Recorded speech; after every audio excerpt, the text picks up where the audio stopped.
নমস্কার বন্ধুরা, সুন্দর একটা রেসিপি দিয়ে আজকের পর্ব। দেখো, এটা বাড়ির বাগানের গাছে কলা গাছটা ভেঙে পড়েছে।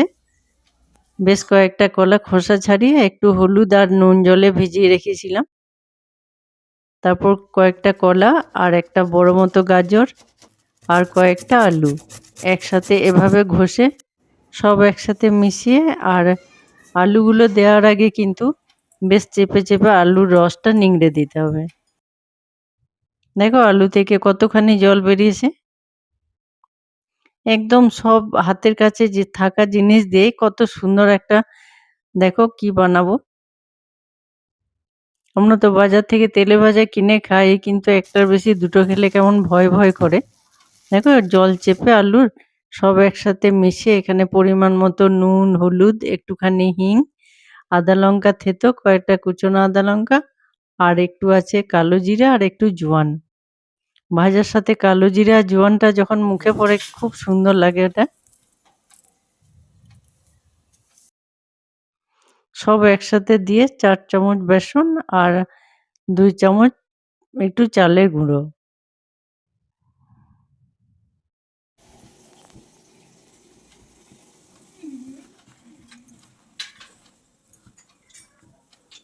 একটুক্ষণ মাখানোর পর এখানে ওপর থেকে একটু সর্ষের তেল দিয়ে হাতে করে চেপে চেপে মেখে নেব। কলাতে একটা কেমন আঠা জাতীয় জিনিস থাকে। এরপর একটু ঢাকা দিয়ে কিছুক্ষণ রেখে দেবো।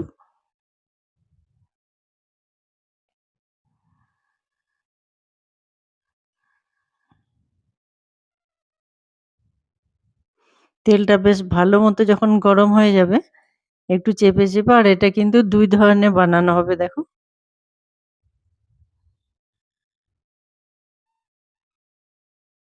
ওপর থেকে এই তেলটা একটু ছড়িয়ে মেখে নিলে ভাজার সময় তেলটা একটু কম টানে, আর যে ভাজাটা হবে বেশ অনেকক্ষণ মুচমুচেও থাকে।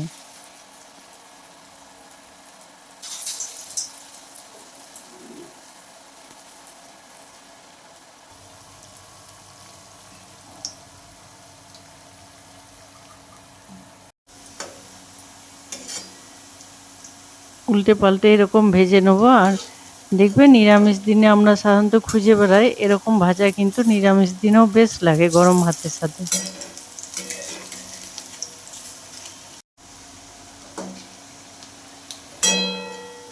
এটা চায়ের সাথে, গরম ভাতের সাথে, কিংবা সস দিয়ে যে অনেকভাবেই খাওয়া যাবে। কয়েকটা আমি বানিয়ে নিলাম নিরামিষ। এরপর দেখো, ওই মাখাটার সাথে দিয়ে দেবো একটুখানি পেঁয়াজ কুচি।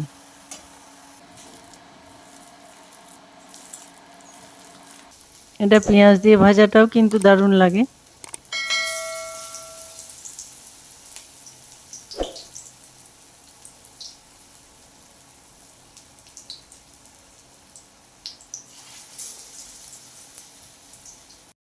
বেশিরভাগ দিনই সন্ধ্যে ৭টার সময় বেরোয় আমার ভিডিও বন্ধুরা, প্রতিদিন তো দিতে পারি না। যদি তোমাদের ভালো লাগে, তোমরা সঙ্গে থাকো, উৎসাহ পাই, তাহলে কিন্তু প্রতিদিন দেওয়ার চেষ্টা করব। আর এটা দেখতে কেমন লাগলো, খুব সাধারণ জিনিস, তোমরা অবশ্যই জানাবে। আর দেখতে দেখতে একটা সাবস্ক্রাইব, আর যাওয়ার আগে একটা লাইক কমেন্ট করে যেও।